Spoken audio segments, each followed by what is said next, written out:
David Artman se considerava um homem de muitas aspirações, mas poucas vitórias. Um escritor esforçado que vivia em um apartamento apertado, ele não era estranho a cartas de rejeição e contas bancárias minguantes.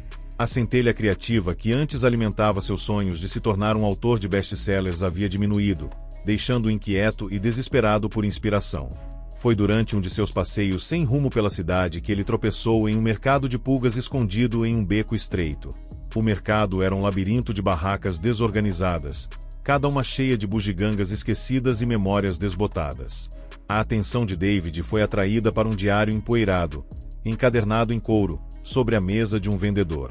Sua capa rachada e fecho de latão manchado indicavam idade, e algo em sua aparência desgastada ressoou com ele. Sem pensar muito, ele entregou algumas notas e colocou o diário debaixo do braço, esperando que pudesse despertar a criatividade que ele tanto desejava. Quando David retornou ao seu apartamento, ele se acomodou em sua poltrona poída e abriu o diário. As páginas estavam cheias de uma escrita elegante e fluida que narrava a vida de um homem chamado Elias Graves. As entradas começavam de forma bastante mundana, relatos de refeições feitas, recados feitos e reflexões sobre o clima. Apesar da banalidade, David achou a escrita cativante, como se a voz de Elias o alcançasse através do tempo. Mas, conforme David continuava lendo, o tom das entradas mudou. As observações mundanas deram lugar a detalhes assustadoramente específicos, eventos que refletiam momentos da própria vida de David. Ele leu sobre café derramado manchando o manuscrito, um encontro estranho com o vizinho e até mesmo uma visita ao mercado de pulgas onde David havia comprado o diário. As coincidências o perturbaram, mas ele as descartou como se sua imaginação estivesse correndo solta. A primeira previsão inegável veio na manhã seguinte. O diário descrevia um pombo colidindo com a janela do apartamento de David, acordando-o assustado. Ele riu disso como se fosse absurdo, até que o baque de asas contra o vidro o tirou do sono. Ele se sentou, com o coração acelerado, e olhou para o pássaro atordoado lá fora. O desconforto que se instalou sobre ele era impossível de se livrar. Nos dias seguintes, as entradas do diário continuaram a espelhar sua vida com uma precisão enervante. Ocorrências menores no início, como chaves perdidas ou o toque de um telefonema. Mas logo, as previsões tomaram um rumo mais sombrio. Uma entrada descreveu uma discussão violenta com seu editor, outra uma sombra misteriosa pairando do lado de fora de seu prédio. Cada evento se desenrolou exatamente como escrito, deixando David sentindo como se sua vida não fosse mais sua. Desesperado por respostas, David vasculhou o diário em busca de pistas sobre Elias Graves. Ele encontrou referências a uma pequena cidade e uma série de notas enigmáticas sobre uma história inacabada e uma maldição carregada por tinta. A entrada final foi a mais assustadora de todas. A tempestade se aproxima. Vejo o fim, escrito em linhas que não posso apagar. A morte me espera aqui. No dia seguinte, o céu escureceu com nuvens ameaçadoras, e uma tempestade violenta se formou. O vento uivava pelas ruas da cidade, sacudindo janelas e enviando torrentes de chuva contra os prédios. Preso em seu apartamento, David não conseguia ignorar os paralelos com a última entrada de Elias. Ele se sentia como uma marionete, suas cordas puxadas por uma mão invisível. Enquanto a tempestade rugia, a ansiedade de David atingiu um ponto de ruptura. Ele tentou destruir o diário, jogando-o na lareira e acendendo um fósforo. Mas as chamas se recusaram a consumi-lo. O couro permaneceu ileso como se protegido por uma força invisível. Em pânico, ele o jogou no lixo, apenas para encontrá-lo inexplicavelmente de volta em sua mesa momentos depois, suas páginas abertas em uma nova entrada escrita em tempo real. O escritor luta, mas a tinta ainda flui. O fim está próximo. As mãos de David tremiam enquanto ele lia as palavras. Ele pegou uma caneta, desesperado para assumir o controle da narrativa. Ele rabiscou furiosamente, tentando sobrescrever as previsões do diário com suas próprias palavras. Mas a tinta pareceu se dissolver no papel, deixando o texto original intacto. Era como se o diário resistisse a todos os seus esforços para alterar seu curso.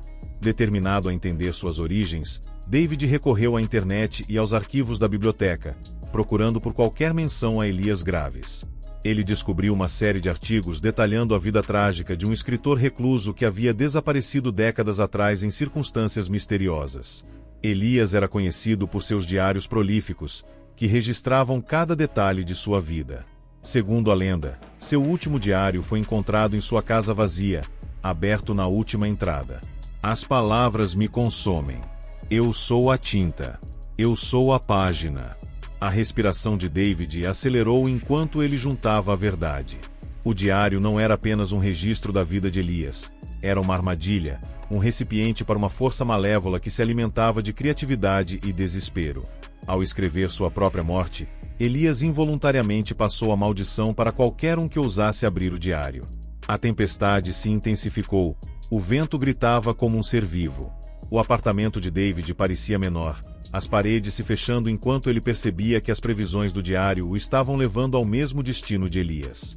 A próxima entrada apareceu diante de seus olhos, a tinta se espalhando pela página como uma mancha. O escritor enfrenta a tempestade, seu capítulo final está escrito. A caneta cai, e o silêncio se segue. Não, David sussurrou, sua voz tremendo. Não é assim que termina. Em um último esforço, ele pegou uma faca e cortou o diário, rasgando suas páginas.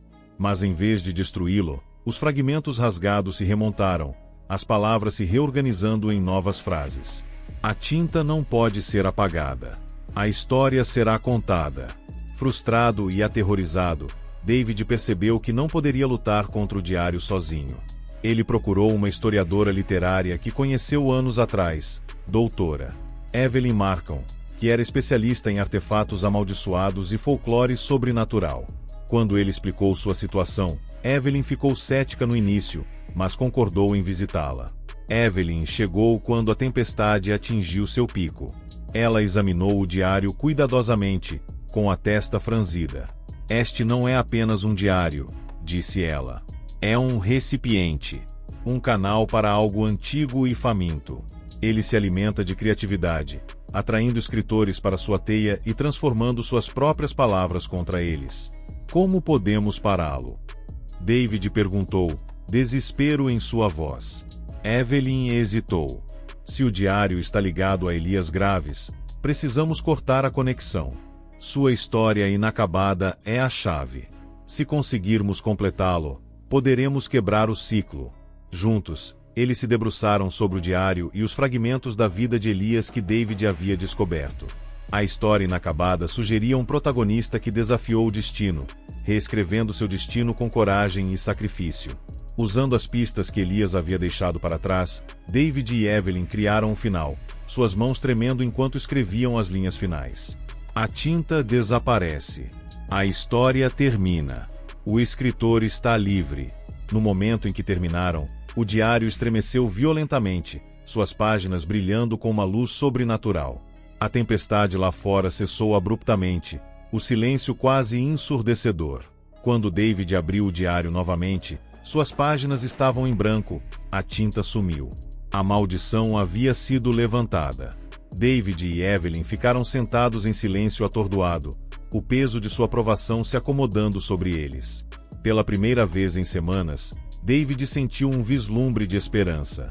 O diário não era mais uma ameaça, mas um lembrete do poder e do perigo de contar histórias. Meses depois, David começou a notar ocorrências estranhas em sua vida mais uma vez. Um dia, um pacote chegou à sua porta, endereçado por uma caligrafia desconhecida. Dentro havia outro diário, seu couro imaculado e o fecho de latão polido para brilhar.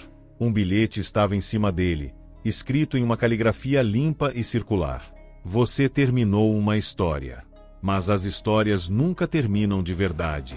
David congelou, sua respiração presa na garganta.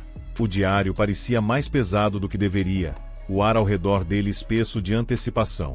Enquanto ele folheava suas páginas em branco, uma única linha apareceu, tinta se espalhando pelo papel como uma teia de aranha. Um novo capítulo começa. David Artman soube então que a maldição estava longe de acabar.